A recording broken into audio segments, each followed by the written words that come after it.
When I was 5, my parents sat me down and explained that I was special, that I was born to save my sister.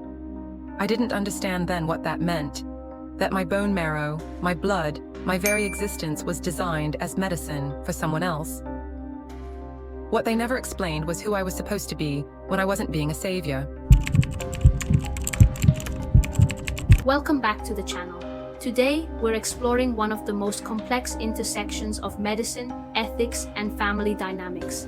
Children who were conceived or raised specifically to be medical donors for their siblings or other family members. They're sometimes called savior siblings in medical literature, but behind this heroic-sounding label lies a profound reality that shapes identities, family relationships, and psychological well-being in ways we're only beginning to understand. Whether you were born for this purpose, know someone who was, or simply want to understand this uniquely modern ethical dilemma, today's conversation might challenge how you think about family obligations, bodily autonomy, and what we owe to one another.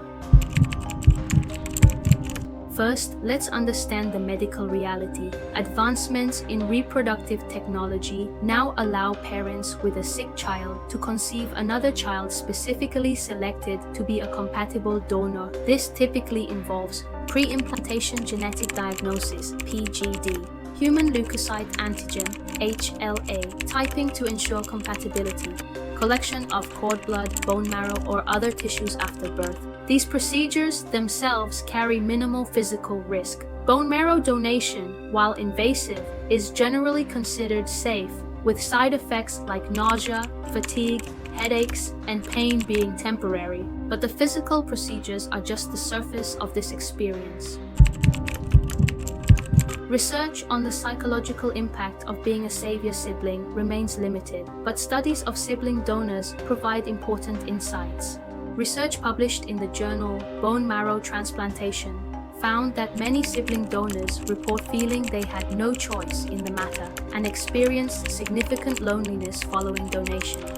Additional studies reveal several key psychological challenges: identity formation complicated by purpose-driven conception, feelings of conditional worth based on medical utility, conflicting emotions of pride and resentment, guilt, especially if the treatment is unsuccessful, difficulty establishing boundaries within family, long-term questions about autonomy and personhood. In cases where the transplant is unsuccessful, some sibling donors experience depression, anger, or guilt, particularly if they weren't well informed about the risks or didn't receive emotional support after their sibling's death. However, it's important to note that not all experiences are negative. Some studies indicate that savior siblings in successful transplant cases report positive impacts, including enhanced self-esteem from helping a sibling, closer family relationships, greater sense of purpose and meaning, increased insight into their sibling's condition.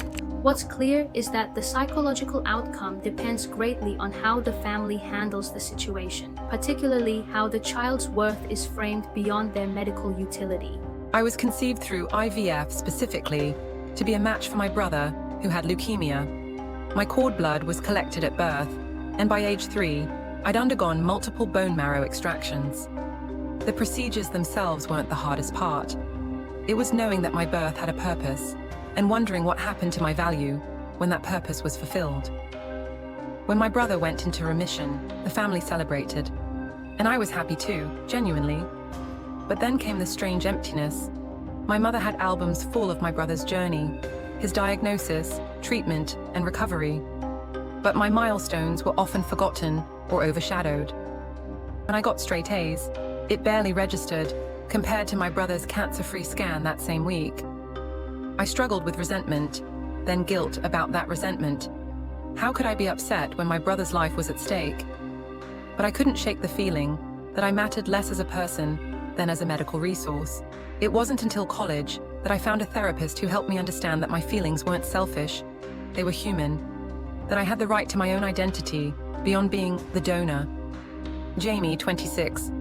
Jamie's experience highlights what researchers call the conflicted position in families where one child is conceived to be a donor. Parents often face an intense conflict of interest and commitment, trying to balance the medical needs of one child against the psychological needs of another. This creates a family dynamic where the savior child may feel their value is conditional. Their medical compatibility becomes their defining characteristic.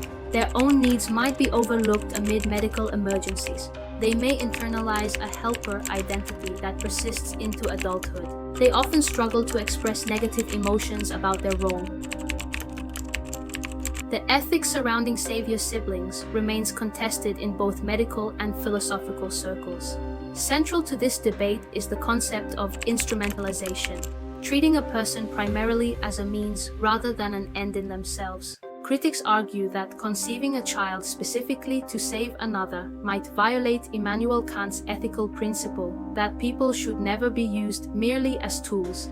Supporters counter that parents often have children for various instrumental reasons. A child can be both wanted for themselves and for their life-saving potential. The intention is typically born of love for both children. What's clear is that these philosophical questions have very real psychological consequences for the children involved.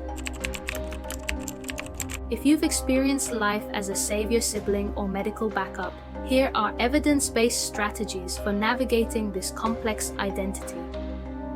Recognize your full humanity beyond your donor status. Your worth is not determined by your medical compatibility or usefulness to others. Process complex emotions without guilt. It's possible to love your sibling while also acknowledging the burden placed on you. Explore your unique identity.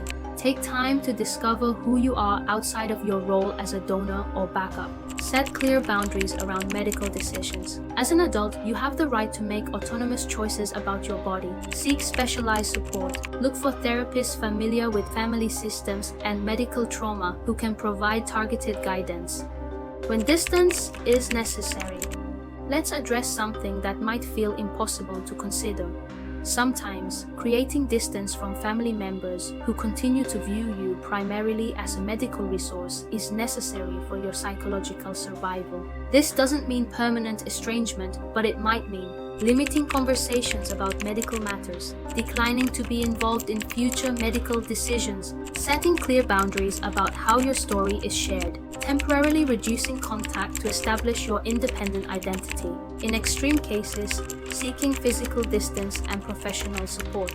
Research shows that donors who weren't well informed about the process or didn't receive adequate emotional support experienced the most negative psychological outcomes. If your family continues to minimize your experience or expects ongoing medical contributions without regard for your well-being, distance may be the only way to heal.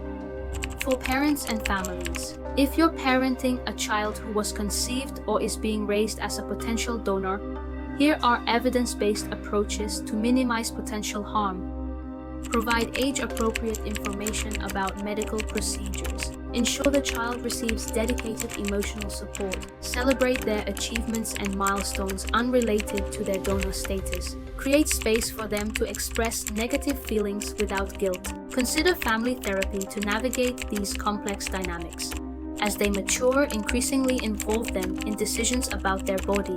Actively build their identity beyond their medical utility. Research suggests that with proper support, many savior siblings develop healthy self-esteem and positive family relationships. The key lies in how families frame and honor the child's full humanity.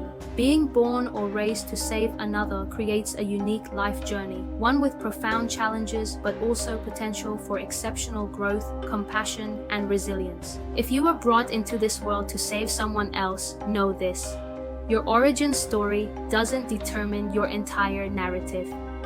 While part of your purpose may have been medical, your value extends infinitely beyond your compatibility, your blood type, or your tissues. You deserve to be celebrated not just for what your body can provide others, but for who you are as a complete human being with your own dreams, needs, and future.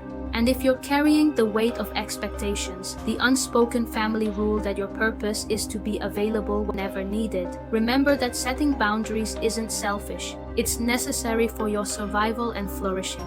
If this video resonated with you, please share it with someone who might need to hear this message. Drop a comment about your own experiences or insights, and don't forget to subscribe for more content exploring complex family dynamics and psychological well-being. Until next time, remember, you were born to be a complete person, not just someone else's solution.